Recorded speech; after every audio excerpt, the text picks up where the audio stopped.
शिरूर नगर परिषद निवडणुकीची मतमोजणी 21 डिसेंबरला सकाळी 10 वाजता सुरू होणार असून ही मतमोजणी शिरूर नगर परिषद नवीन इमारतीच्या तळमजल्यात करण्यात येणार असल्याची माहिती निवडणूक निर्णय अधिकारी अभिजित जगताप व सहाय्यक निवडणूक निर्णय अधिकारी प्रीतम पाटील यांनी शिरूर शहरातील पत्रकारांना दिली।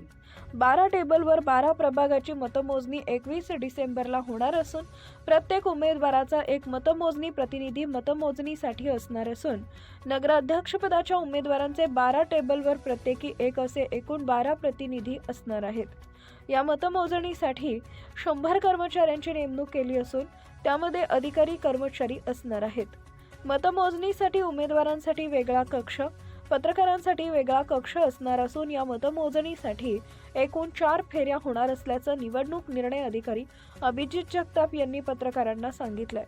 फेरनिहाय मतमोजणीचा निकाल सांगण्यात येणार असून मतमोजणी केंद्राबाहेर 100 मीटर आत कोणालाही येता येणार नसून मतमोजणी केंद्रात मोबाईल प्रतिबंधित असेल।